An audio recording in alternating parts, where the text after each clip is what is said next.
دعا ہے مالک کی کائنات کے اندر، خالق کے کائنات کی بارگاہ کے اندر اللہ رب العزت ایمان کی سلامتی عطا فرمائے۔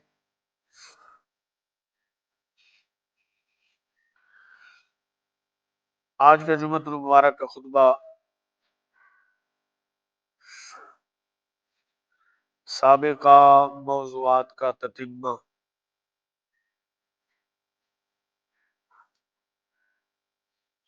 یعنی الدعاء مخ العبادہ،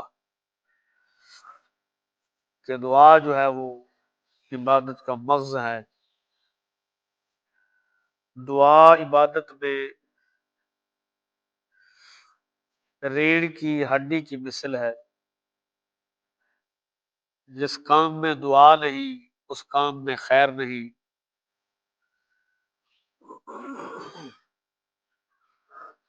دعاؤں سے ہی بگڑیاں بنتی ہیں،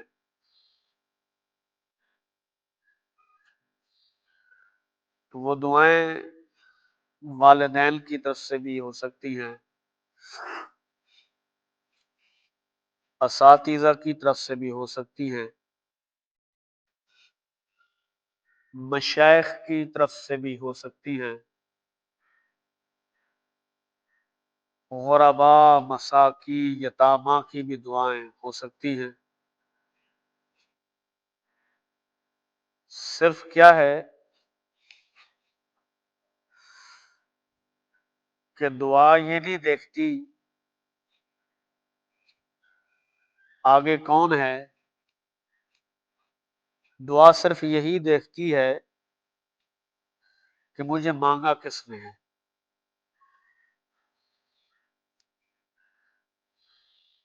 اور دعا وہ عظیم تحفہ ہے مومن کے لیے جو اللہ کی طرف سے بندہ مومن کو عطا کیا گیا ہے۔ تو ان دعاؤں کا اثر اگر آپ دیکھنا چاہتے ہیں، ان دعاؤں کا کرشمہ اگر میں اور آپ نے دیکھنا ہے، تو پھر ہمیں دعائیں لینے والا بننا پڑے گا کہ دعائیں لینی کس سے ہیں اور دعائیں لینے کی جگہیں کون کون سی ہیں، کیونکہ جگہ بھی ہوتی ہیں جہاں سے دعائیں لی جاتی ہیں، کہ جو لوگ میں گنتی کر چکا ہوں ان میں اساتذہ بھی آتے ہیں، والدین بھی آتے ہیں، بڑے بھی آتے ہیں، مشائخ نظام بھی آتے ہیں، غرباء بھی آتے ہیں، یتامہ بھی آتے ہیں، مساکین بھی آتے ہیں۔ تو یہ سب دعائیں لینے کی جگہ ہیں۔ اور یاد رکھیے بعض دفعہ دعائیں لی نہیں جاتی ہیں، دعائیں دلوں سے خود بخود نکلتی ہیں۔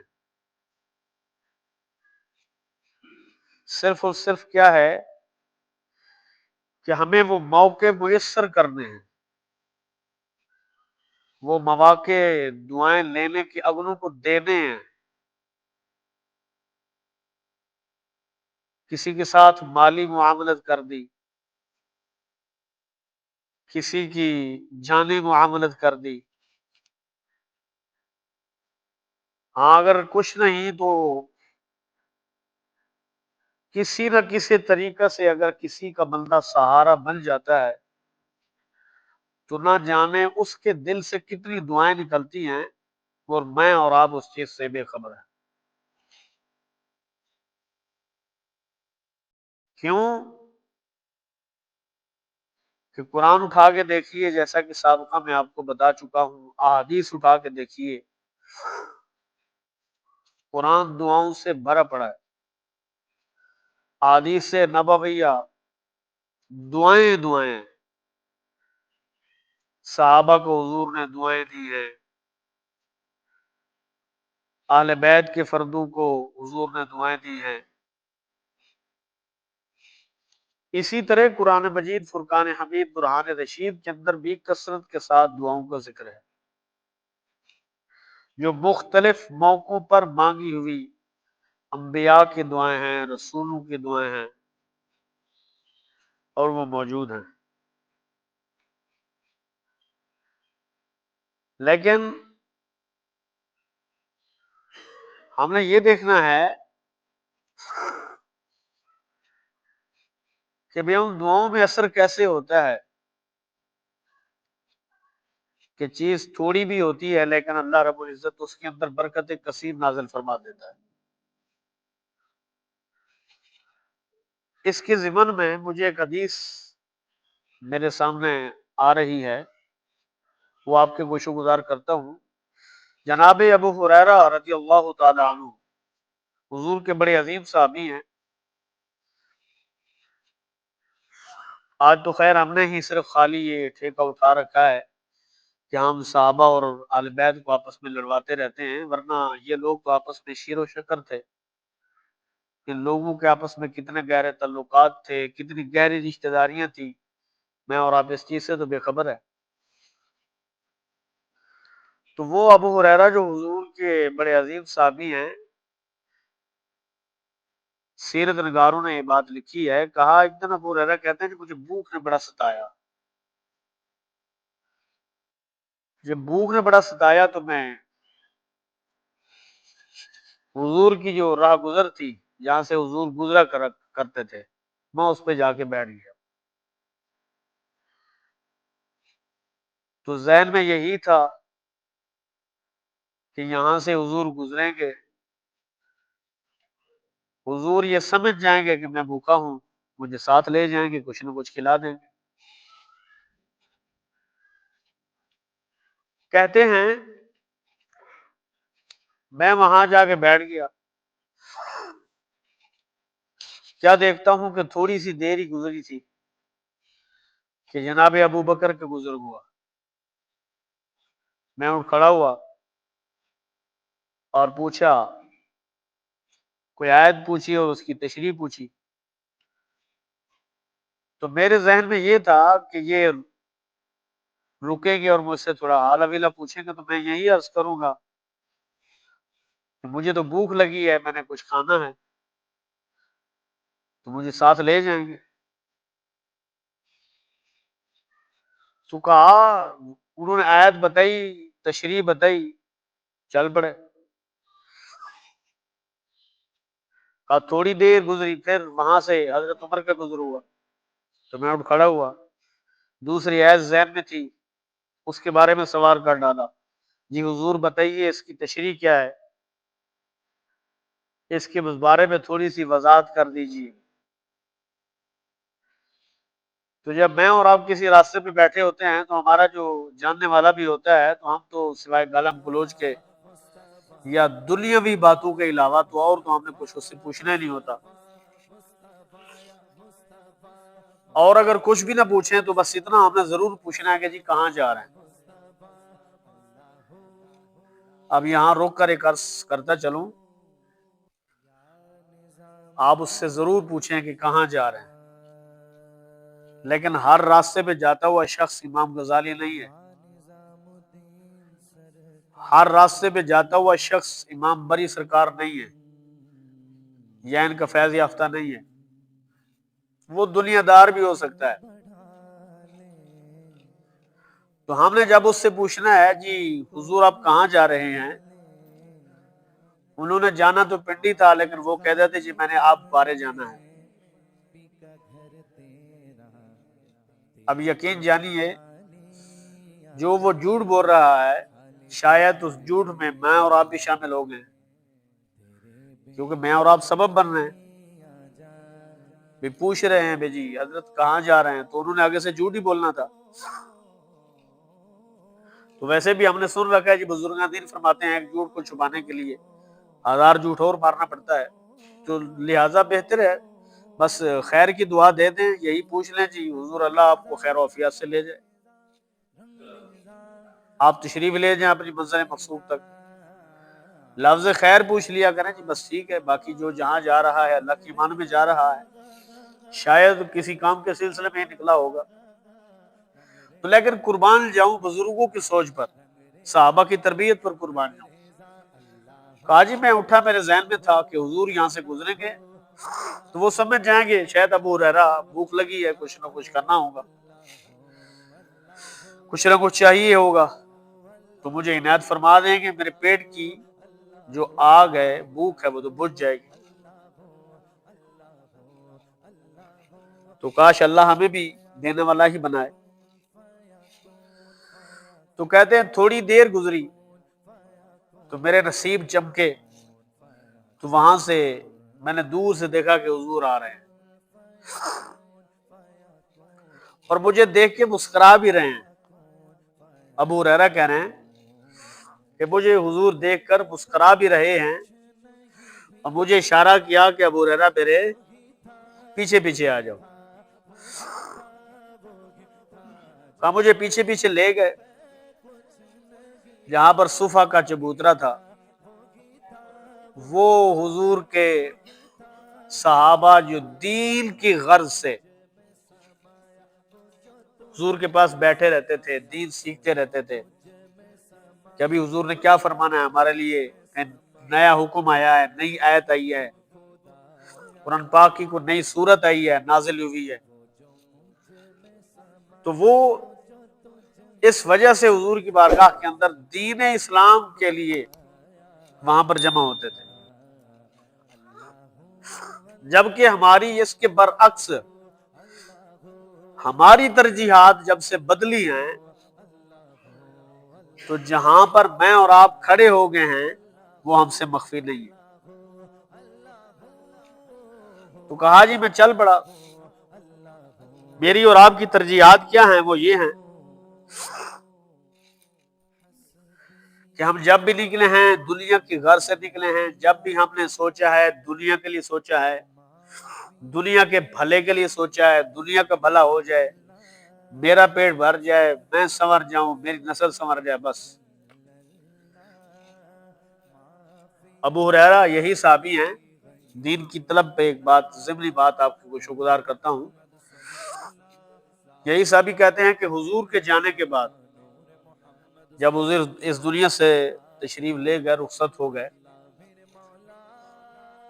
تو کہا کہ کچھ صحابہ جو دنیا داری کی طرف آ گئے،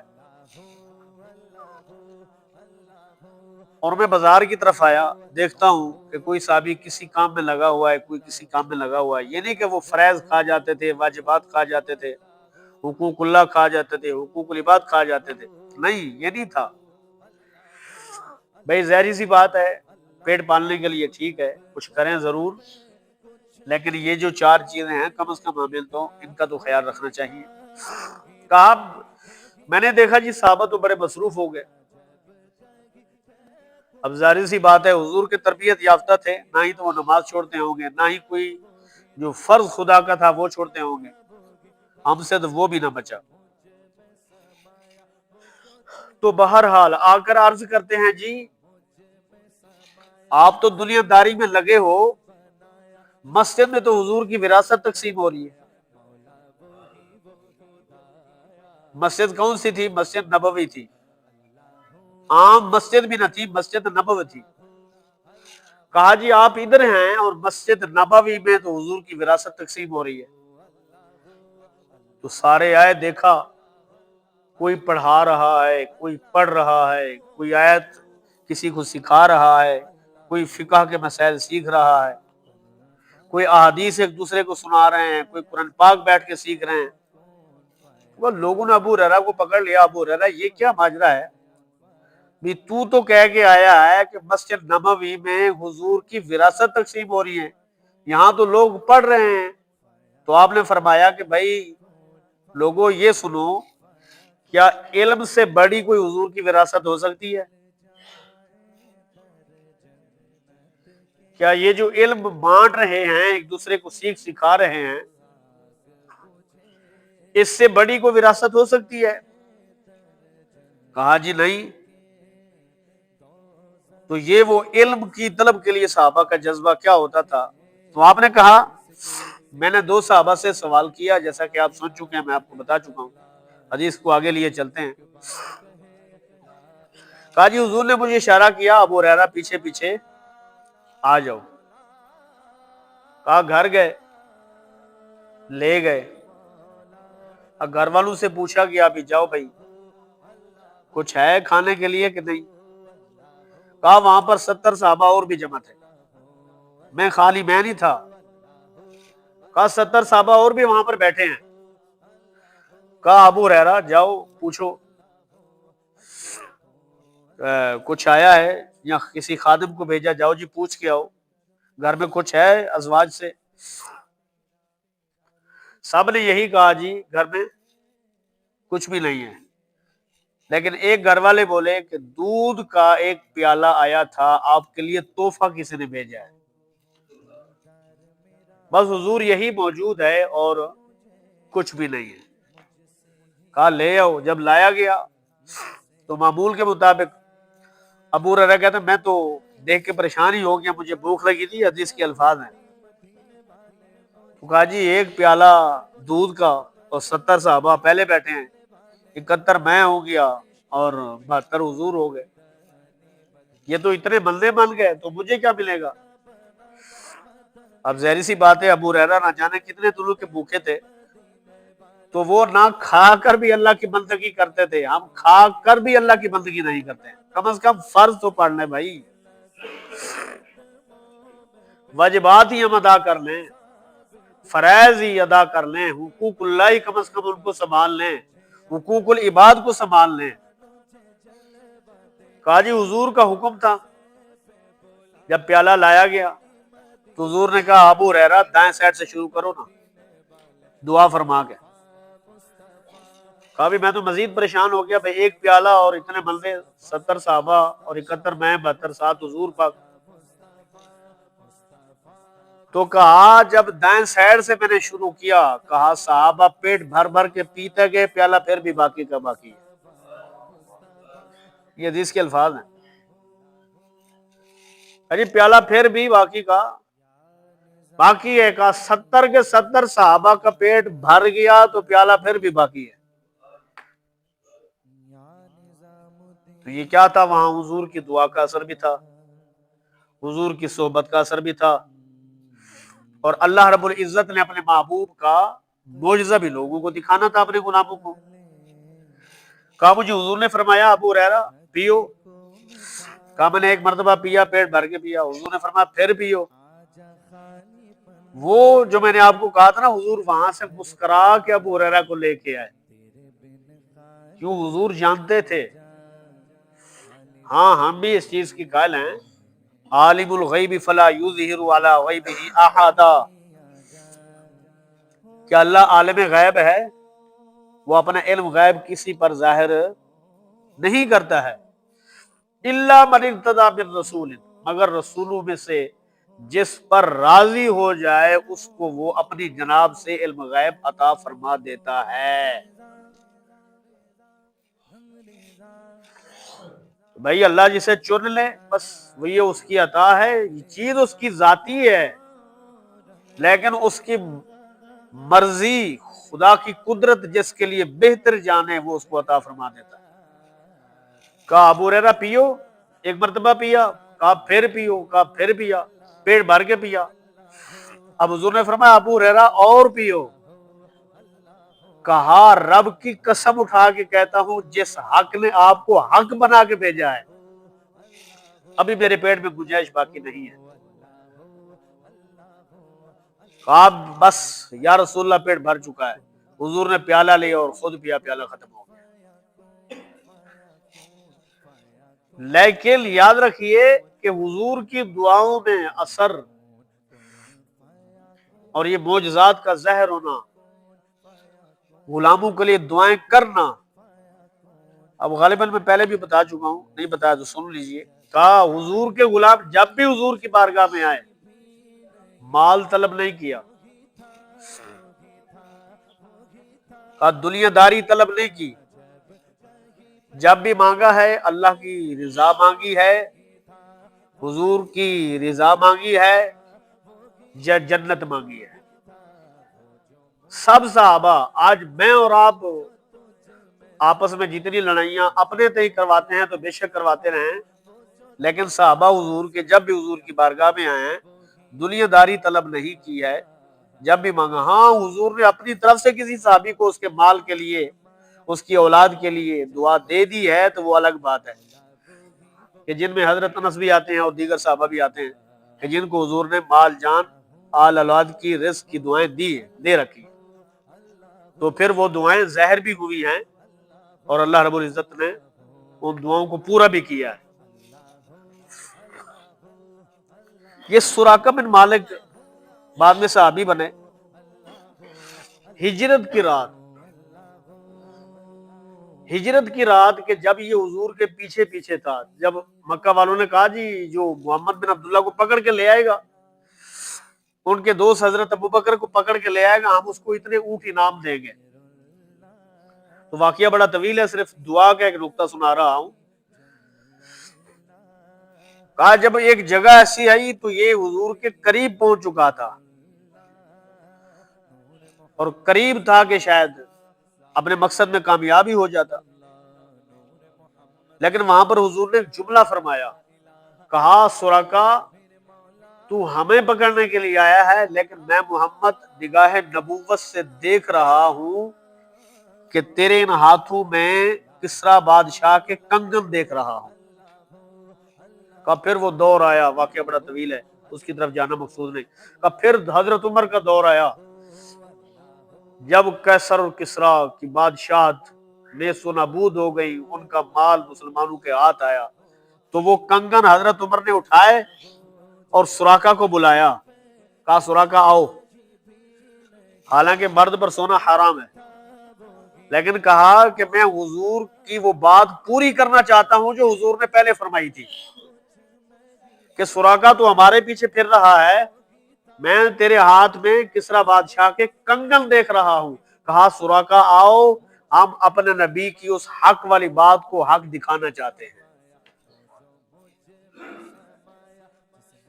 تو یہ حضور کی جو دعائیں ہوتی تھی یا جو نگاہ عنایت ہوتی تھی تو وہ صحابہ کے لیے عظیم کرشمہ ثابت ہوتی تھی۔ پرانے وقتوں کی بات ہے، ایک عربی چور جو چوری کرتا تھا، تو چوری کرنے کے لیے چلا گیا، تو چوری کر ہی رہا تھا تو کسی قاری صاحب نے تلاوت کی وَفِي السَّمَاءِ رِزْقُكُمْ وَمَا تُوعَدُونَ۔ وہ چور بھی کیسے سمجھدار ہوتے تھے، جو عربی جانتے تھے، قرآن جانتے تھے، دین کچھ نہ کچھ جانتے تھے۔ ہمارے سامنے تو عربی پڑھی جائے تو ہم کہتے کہ جی بڑا اچھا قرآن پڑھ رہا ہے، لیکن ایک قاری صاحب نے جب تلاوت کی، بھائی کیا بھائی اللہ رب العزت نے بھی تمہارے رزق کے جو وعدے ہیں وہ تو آسمانوں میں کیے ہوئے ہیں، تو زمین پر چوریاں کر رہا ہے۔ تو اس نے چوری وہیں پر چھوڑ دی اور توبہ کر کے اللہ کی بارگاہ کے اندر پیش ہو گیا۔ تو صرف کیا ہے، یہ جو دعائیں ہوتی ہیں، دعائیں میں نے عرض کیا تھا کہ دعاؤں کا تتمہ، اس کا نتیجہ آپ کو نکال کے بتانا ہے کہ بعض دفعہ یہ ہوتا ہے کہ دعائیں لینی پڑتی ہیں، کچھ جگہ ہوتی ہیں، جیسے تمہید کے اندر بھی میں کہہ چکا ہوں کہ یہ نہیں کہ بھئی ٹھیک ہے جائیں ان کو کہیں جی ہاتھ اٹھا کے جی ہمارے لیے دعا کریں، لیکن یاد رکھیے گا یہ دنیا فانی ہے، آج ہے کل نہیں ہے، اس دنیا سے انسان نے جانا ہی ہے، لیکن یاد رکھیے کہ بعض مقامات سے دعائیں لینی پڑتی ہیں، اور دعائیں ٹھیک ہے، یہ اچھی بات ہے، کسی کو ہاتھ اٹھا کے دعا دے دینا، کسی کو زبان سے دعا دے دینا، اور کوئی سیدھے آنسو سے کیا الٹے آنسو سے بھی دعا دے دیتے ہیں، یا اللہ اس نے بھی قبول فرما لے، اس نے میرے ساتھ تعاون کیا ہے، نیکی کی ہے۔ لیکن یاد رکھیے کہ جب ہم ایسے کام کریں گے، اپنوں کے لیے بھی، غیروں کے لیے بھی، رشتہ داروں کے لیے بھی، غرباء کے لیے بھی، یتاما کے لیے بھی، مساکین کے لیے بھی، اور غرباء یتاما سب کے لیے حقدار جتنے ہیں، تو یاد رکھیے جب ہم ان کے ساتھ نیکی کر کے آ جائیں گے، پھر ہمیں دعاؤں کو کہنے کی ضرورت نہیں ہے کہ فلاں میرے لیے دعا کیجئے، لیکن یاد رکھنا جب وہ آپ کو دیکھیں گے تو تب آپ کے لیے ان کے دل سے دعائیں نکلنا شروع ہو جائیں گی کہ یار یہ وہی بندہ جا رہا ہے جس نے میرے ساتھ احسان کیا تھا۔ تو دعائیں بعض مقامات سے کہا ٹھیک ہے لینی پڑتی ہیں، لیکن بعض چیزیں اگر ہم ایسی کر جاتے ہیں، یاد رکھیے جہاں سے دعائیں خود بخود دل سے نکل جاتی ہیں، تو اس کے اندر کیا ہے، ہمیں پھر یہ کردار ادا کرنا پڑتا ہے۔ یہ نہ ہو کہ کسی کا مال آ جائے تو اس کو بھی ہڑپ کیے جائیں، کسی کا حق آ رہا ہے وہ بھی کھائے جا رہے ہیں، رشتہ دار کا حق ہے وہ بھی کھائے جا رہے ہیں، بیٹی کا حق ہے وہ بھی کھایا جا رہا ہے، بھائی کا حق ہے وہ بھی کھایا جا رہا ہے، سب کچھ بس جا رہا ہے۔ بھائی پیٹ مانگ رہا ہے جی، حل میں مزید اور بھی ہے تو لے آئیں جی، وہ بھائی یہ تو جہنم کے الفاظ ہیں بھائی۔ علم طلعت پوچھا جا کہ تو بھر گئی، کہا نہیں، حل میں مزید اور بھی ہے تو لے آؤ۔ تو یہ پیٹ کو حضور نے فرمایا مٹی ہی بھر سکتی ہے، آنکھیں جو ہے وہ دنیا داری سے پوری نہیں ہوتی ہیں، تو بعض مقامات ایسے ہوتے ہیں جہاں سے دعائیں لینی پڑتی ہیں یا دعائیں خود بخود دلوں سے نکلا کرتی ہیں۔ تو پھر ہمیں اگر ایسا ماحول پیدا کرنا ہے اپنے تئیں، جو جتنا ہے، میں ہوں کوئی ہے، زید عمر بکر کوئی ہے، اپنے تئیں اگر ہم میں سے ہر بندہ کوشش کرے تو ہم ہر جگہ سے دعا لے سکتے ہیں۔ اگر آپ کے پاس علم ہے تو علم لوگوں میں بانٹیں، انشاءاللہ آپ چلے بھی گئے تو آپ کے لیے دلوں سے خود بخود دعائیں نکلیں گی۔ اگر مال ہے، ہاں اپنی نسل کو پہلے اس کی خدمت کریں، جو فالتو ہے، جو اللہ تعالیٰ نے آپ کو توفیق دی ہے، وہ غرباء میں، یتامہ میں، مساکین میں بانٹیں، پھر دیکھیں اللہ رب العزت آپ کے لیے کتنی رحمت نازل فرماتا ہے، اور قبر کے اندر کتنا راحت اور سکون ملتا ہے۔ ایک نوشیروان ایک بادشاہ گزرا تھا، یہ اسلام سے پہلے کی بات ہے، تو یہ عدل کیا کرتا تھا، لوگوں میں عدل کیا کرتا تھا۔ تو شیخ سعدی نے ان کی بڑی تعریفیں کی، شیخ سعدی نے ان کی بڑی کتاب لکھی ہے گلستان مساجد، شروع کے اندر بڑی ان کی تعریفیں کی ہیں، حالانکہ اسلام سے پہلے گزرا پڑا ہے۔ کیا ہے؟ صرف لوگوں میں عدل و انصاف کیا کرتا تھا۔ اگر میں اور آپ اپنے تئیں، اپنی فیملیوں میں، اپنے رشتہ داروں میں، اپنے اساتذہ میں، اپنے مشائخ میں، اپنے ارد گرد اگر ہم نظر دوڑاتے ہیں تو دعائیں لینے کے بے شمار موقع موجود ہیں، لیکن ہم لینا نہیں چاہتے۔ بس ہماری عادت ہے کہ ہم چھیننا چاہتے ہیں، کسی کو دینا نہیں چاہتے۔ تو یقین جانیے جو اللہ رب العزت کے محبوب کی امت کی جو شخص خدمت کرتا ہے، اللہ اور اس کا رسول اس پہ بہت راضی ہوتے ہیں۔